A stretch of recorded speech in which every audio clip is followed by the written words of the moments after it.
international conflict lexicon, international in scope, but so that we're not talking past each other, because there is a propensity for words meaning different things to different peoples. So a lexicon quite often can be that glue that holds everyone together and starts them on a common set of principles of framework and action activity for discussion. The third area is the cyber attack and transparency and information sharing, and that is the area to prevent conflict escalation resulting from attacks on critical infrastructures. There we saw the potential for agreements at the bilateral level, the multilateral level, government and industry, and as Melissa pointed out earlier and has made a point several times during this time, private to private.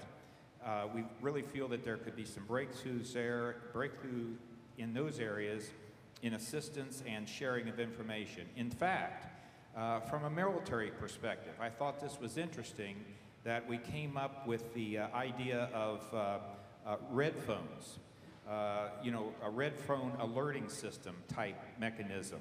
And as Paul mentioned earlier, when you have real-time intel, you have to have some sort of capability to react in real time. So that was an interesting concept that our team came up with. As far as the global undersea cable crisis, we know that there's increased reliance and will be of information flow across the globe, and this requires increased speed of government and industry resolution of disruption of this information flow that's so critical. So we need the cooperation, we need the dialogue, we need perhaps periodic exercising of using a crisis scenario so that we can really talk through these things. From my background, scenarios and actually responding to these types of things creates all kinds of great lessons learned. And I think in this case, really builds the confidence that is needed across the international community in the way we can address those kind of future problems. And then the last area I would comment on is the legal framework. We recognize that there's more than 200 countries of the world that have different understandings of what cybercrime means, for example. There's insufficient harmonization of a legal framework for addressing cybercrime. So we felt that the Cyber 40 could create a best practices document which would lead to increased awareness and a campaign for increased awareness in this area. We actually put it on our chart that we thought that the London Summit could produce some sort of a declaration of best practices in this area. And when I think about the thought about cyber blood, maybe we're approaching something along the line of avatars or something in this regard. My takeaways as a co-chair in this area, and I think maybe I speak for all the different areas here, I was very impressed with the interest and dedication of our team members. I will tell you that I thought after we met yesterday, we would break away, and with the extreme busy schedules of the level of individuals at this conference, that we would come back this morning and we wouldn't have as many people contributing. And I was absolutely shocked when I opened the door and all of our people were already engaged in healthy discussion, just like they were yesterday. For me, that was very, very encouraging, and it just shows the interest and the dedication of the participants here at this significant event. The second takeaway, personally, that I had was that everyone wanted, from moment one that we began, they wanted to establish a contacts list, a network, because these people they felt like they could communicate with, and frankly, a lot of times we come to conferences and fora and we have great ideas, we leave, less than a week later, we had some good notes, a lot of times they're lost, and what's even more lost is the contact information of the network that you had a great time with and had some real discovery, but you've lost that impact. And that leads me to my third and last point on my personal takeaway, is the fact that I mentioned that we talked about a roadmap for action. And I feel like what we're going to continue to pursue here with this that makes it different than other conferences where you leave and nothing happens is the fact that we're going to have the periodic follow-ups, the periodic interaction.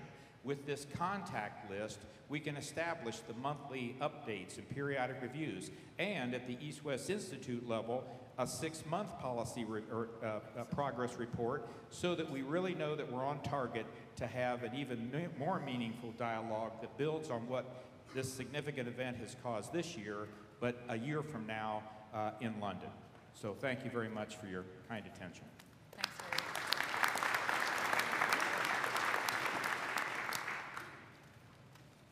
John. So I think the unique element that I took away from your comments, Harry, and the team is echoed by Scott Charney's talk midday at lunch, which was around the lexicon. Essentially a ubiquitous understanding of what constitutes what, such that we can, in many cases, not confuse other people, which I think traditional communications right now in this space are definitely doing. And so I took that away as a key, where we essentially have to establish that. And that actually covered two pieces. It covered the rules of the road piece that had been mentioned in both cases, and it also covered just the categorization of situations that we're facing. So I think to a great degree, that's another part of the homework that we could probably build on through into 2011. Kamlesh. My take is the best practices that the group has recommended for creation in the field of cyber laws. And of course, this to be presented in the London Summit. And secondly, roadmap for action. And third is the capability to respond in real time. The information sharing in real time is something which came from the first group, and this one focused on creation of capability to respond in real time. I think these would be very important takeaways from this group. I'm struck by we're at the Dallas Dialogue and the London Summit, and that there is just such a commitment to that action agenda and the roadmap going forward, as evidenced by all of the people who have been here for the last 2 days. And and I just want to, as you think about it, was almost 5,000 hours worth of labor that went into the last 2 days, which is effectively 2 man-years worth of work. And I think that that's been evidenced by everything that everybody's heard.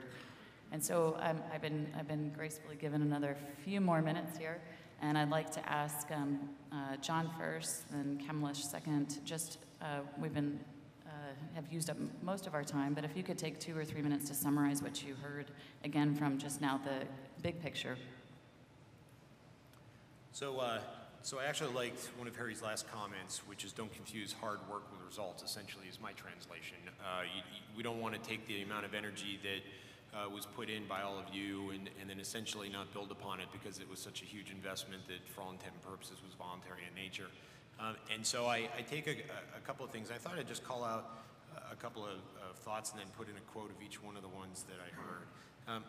The first is, I think there's a general acknowledgement that we're now interdependent, and we don't know essentially how to work with that interdependence very smoothly yet. And in the community that all of you and we participate in, we essentially have been living it for longer than most of the entire world.